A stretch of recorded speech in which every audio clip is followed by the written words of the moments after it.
How's it going, everybody, and welcome back to another video.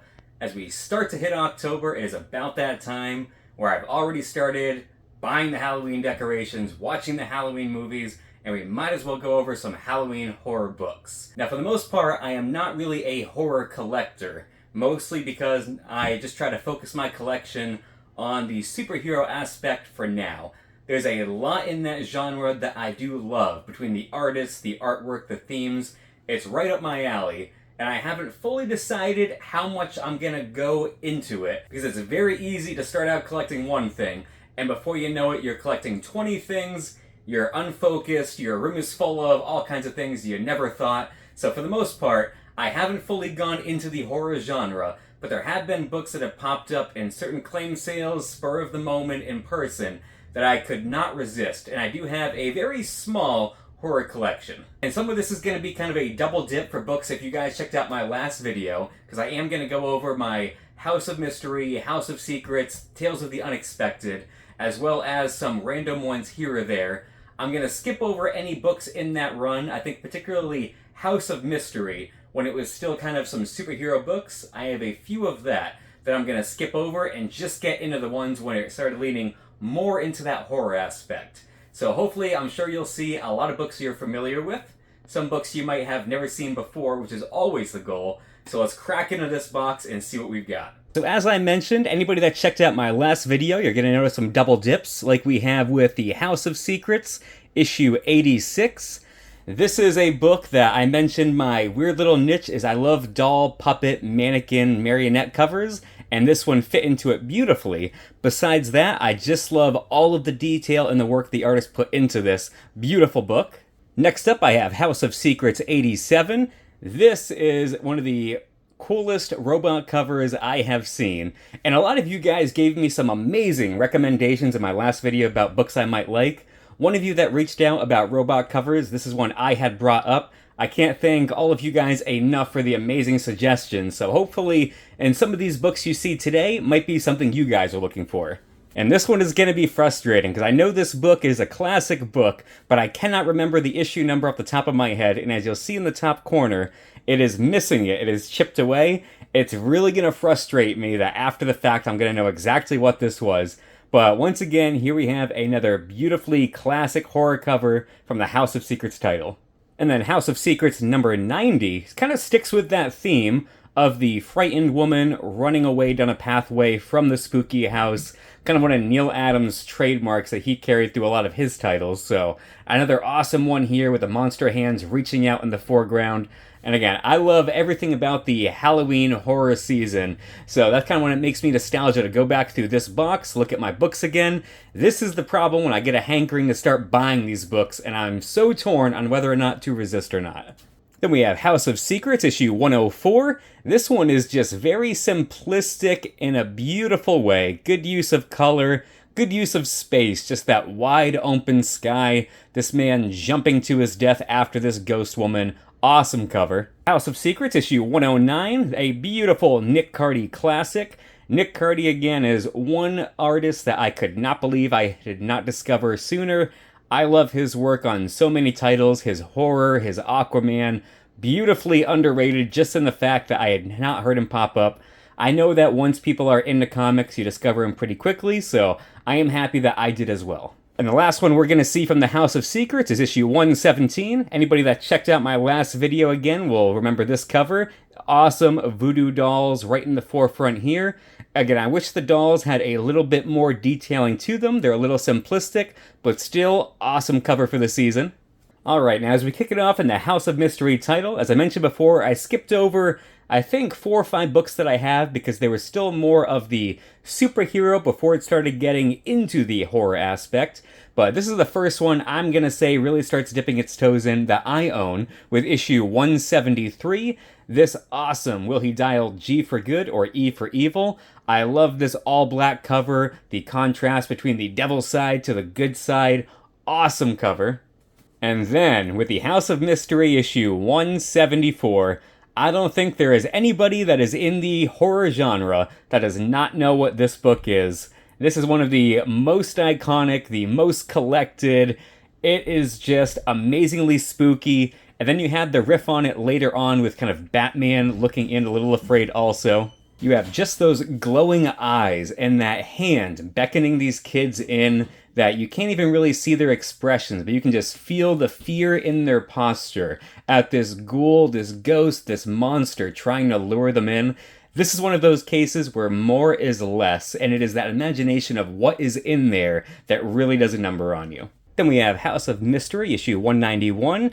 Another one I had from my last video featuring this awesome marionette puppet that's just one of many toys beating this guy right here as these kids look on in horror. That light shining down, really framing the scene. Awesome cover. And this is just another one of my personal favorites. House of Mystery 221. You have this skeleton on this carousel merry-go-round as it goes. The detailing, the shadow work on this. This cover is one of the ones, again, that as much as I tried not to really dip my toes in this genre, I could not resist. This cover has everything I love in my horror books. And this is another great one that, again, anybody familiar with this title honestly knows what this book is. This is House of Mystery, issue 256. This cover is kind of top tier for me because it plays into the horror theme and the Halloween theme with that giant pumpkin arm coming straight out of it. Again, surrounded by the kids, trick-or-treating. This is a perfect blend of exactly how I like my horror movies. Horror movies, I can get into every genre, but when they play into the theme of Halloween itself in some way, it is just a chef's kiss top tier for me. Those are my favorite, and the way this cover incorporates that is just amazing. And then we have the House of Mystery 285, which is one of the newer ones I own. Much brighter also, this Joe Kubert cover. This one, again, just the clown theme, the little kid with the doll. This is a beautifully framed and executed cover, perfect for a horror title. And now as we get into the Tales of the Unexpected run, this is issue 71, these ones go a little bit more from monster to horror as they go, but it blurred the line a little bit more, so I decided to go through just all of the ones that I have in this title, starting right here. In issue 89, this awesome guy on the podium giving a presentation about this creature right here, as you see the silhouette of that very creature behind him. Very chilling, awesome cover. Tales of the Unexpected, issue 99. This one, more so than the actual electricity monsters you see on the cover, is just kind of that neon coloring on that dark background that made this one pop a little bit more and stand out to me. Had to grab it. Issue 105, this one, in addition to being very high grade, I really loved because of that kind of thriller horror vibe it had to it, where you have the gunman up top, very ghoulish, as this man tries to run for his life. This one, again, just something about it, that perspective play that I always love, typically when I have my Neal Adams covers. This one also checked just a lot of boxes, had to grab it. Issue 111, this is a very fun Nick Cardy witch cover, kind of the Wheel of Misfortune, again, as this guy runs for his life. Nick Cardy artwork, the coloring, the themes, this one was a winner. And issue 143, another book rearing its head from my last video. I already mentioned, I just love the doll being smashed to pieces by the guy right here while the other ones watch on. The way the spotlight is showcasing this man and this doll. This one, again, fits into that weird little niche that I love collecting outside of just horror. This one is one of my favorites. Issue 154, again, just another classic skeleton horror cover. Woman walks in looking, and here he is just kind of waiting. Awesome book. And I believe for these titles, this will be the last one, both for Unexpected and from my last video that's going to pop its head up with issue 156. I love the ventriloquist dummy spotlight stage cover. Plays into that kind of magic theme as well. I mentioned in my other video, I just wish that the dummy was more of a typical, standard, stereotypical ventriloquist dummy and not as much just a skeleton. Other than that, everything about this cover I love. And then I have Ghosts, issue 86. This is one that I happened upon in person that I immediately fell in love with it as soon as I saw it. The blue background, you have all of these roses with these skulls coming out of the buds as they ensnare this couple.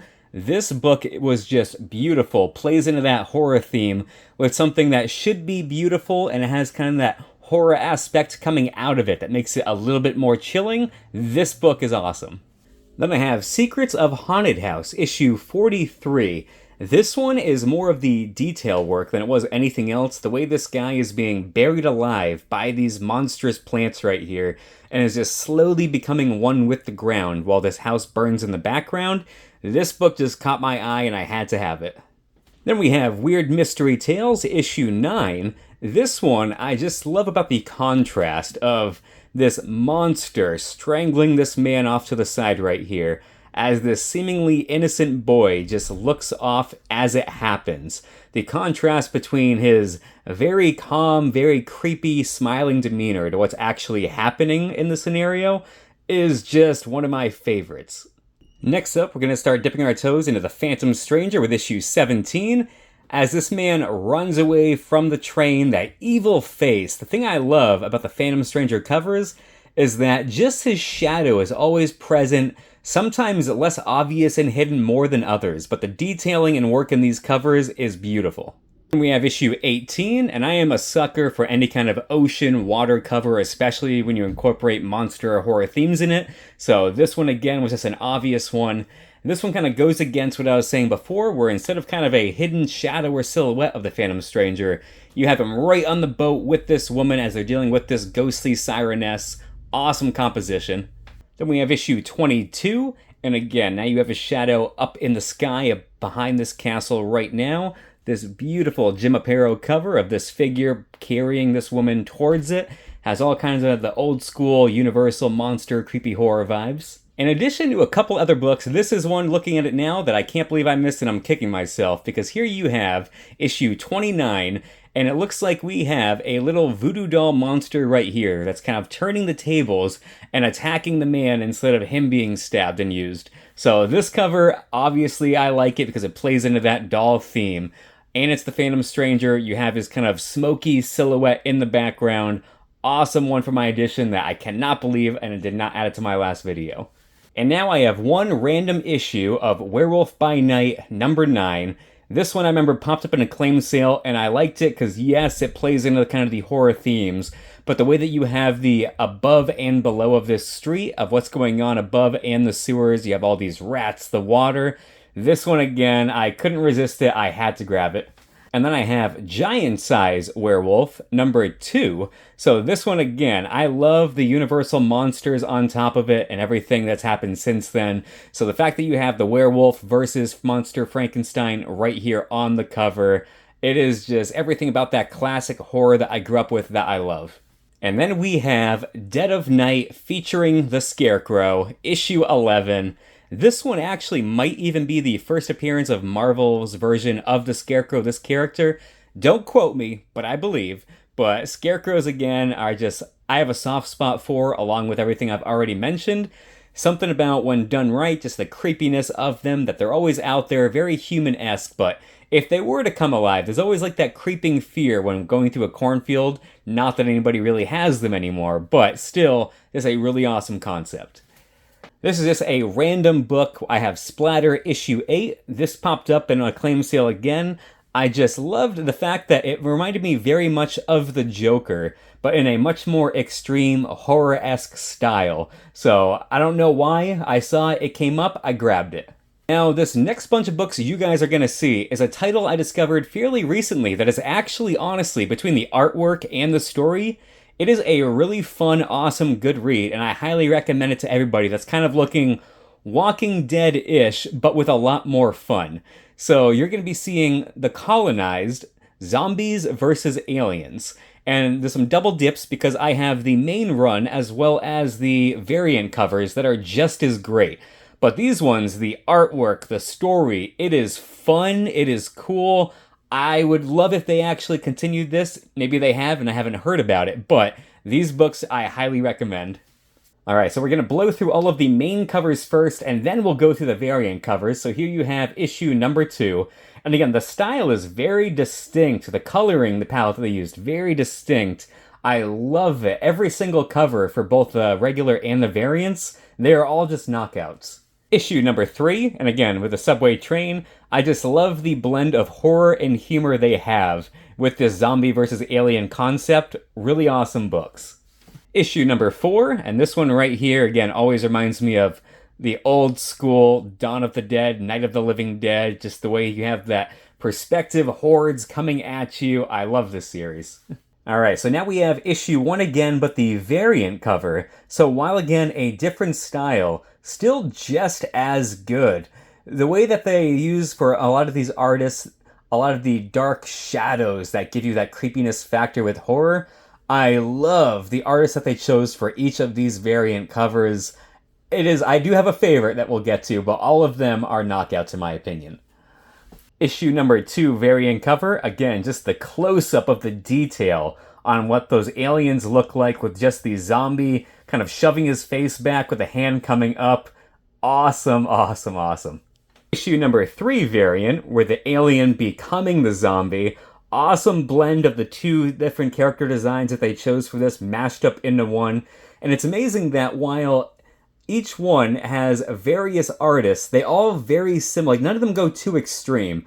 Like, they have their own distinct style, but you can still tell that they're part of the main run.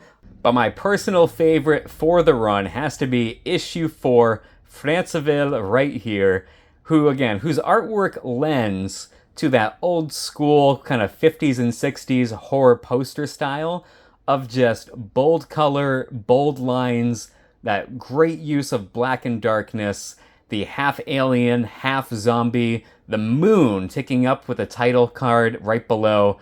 This one I would love to have a framed poster. This is just beautiful artwork on all grounds. This is a fairly new one with Headless Horseman. This one purely caught my eye because of the cover work by Hellboy artist Mike Mignola, who again is just known by everybody for his very, very unique and awesome style. So this is one I had to add to the collection. It stuck out to me. The way everything is kind of framed in the center of the book, not as much detail on the background so that it makes it your sole focus. I just thought this was a really cool cover, and it was honestly a pretty fun read.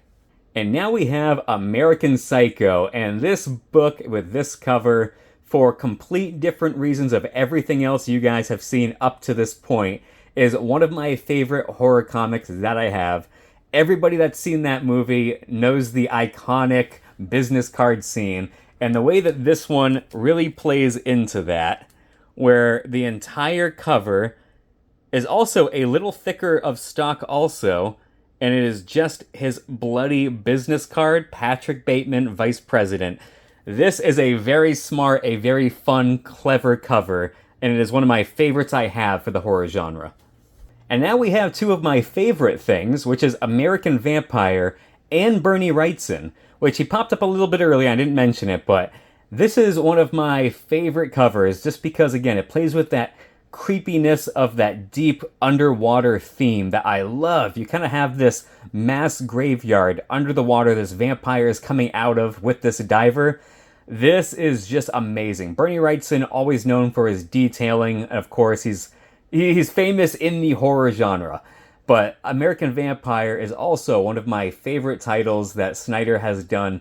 I loved his and Capullo's run on Batman, but American Vampire was also extremely good.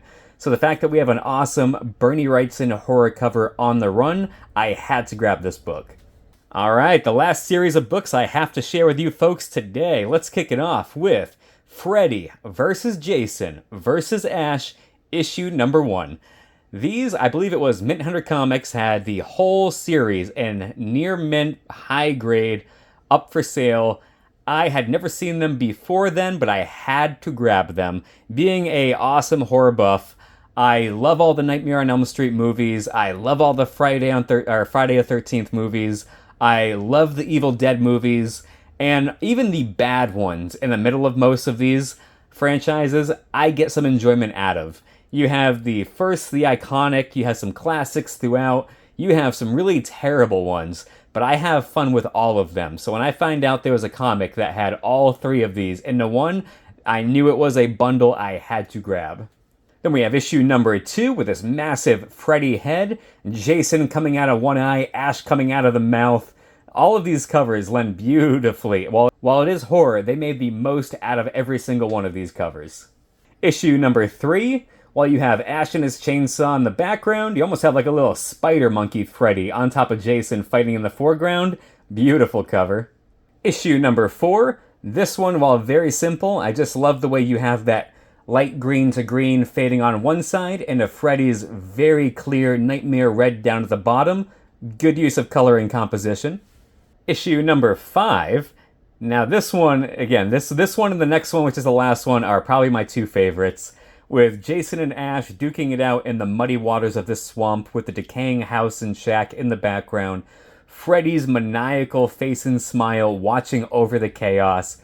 Again, I love how they blend that trademark green swampy water that Jason is now known for with that kind of red that overtakes everything of the Freddy, and how they blend and use almost both of them on most of these covers. These are beautiful. And then again, probably my favorite, because I am a sucker for Friday the 13th and Jason, issue number 6. Just a close-up of his iconic hockey mask, Freddy in one eye, Ash in the other. I love this book with a passion, hence the reason this is the one I chose for my thumbnail for this video. This whole run, it is fun, it's crazy, it's bonkers. It doesn't make sense, it's not next level writing, but it's exactly the fun slasher good time that you want from the movies that you get in this book series. Alright, so there we have it, everybody. As we get closer and deeper into October coming up with the Halloween season, this is my favorite time of year. I am a huge fall Halloween guy. I love everything about it. And even though I try to avoid certain things, this is the season that I kind of get back into those niche of I collect horror Funko Pops. I have Simpsons Treehouse of Horror figures. This is when I get back into my horror steelbook movie collection, my horror comics. Everything about it just makes me want to get back into it, which is why, even though I try to resist, I have my small horror collection that I've shared with you guys today. So what about you guys? How many of you that watch my videos are actually into horror? And it could be either movies, shows, or comic books. Doesn't matter to me. I love it all. I want to hear what you love. I know that it's not for everybody, but for the ones that is, tell me what you're into, what titles you love. Again, is there a weird niche in the horror, whether it is puppet covers, robot covers, monster covers, inappropriate covers? Is there anything that kind of fits into that Halloween horror genre that you collect? Are there any artists in that genre that you collect, whether it be Neil Adams, Nick Cardy, Bernie Wrightson? I want to hear about it, and again, I can't thank you guys enough for all of the recommendations in my last video. I had no idea that video again would blow up as much as it did. I've been very busy for the longest time and on a vacation, so that video was also the first one after a bit of a hiatus, so I cannot thank you all enough for the support, all of the comments. You guys are amazing, and I can't wait to hear what you've got. Thank you, and until next time.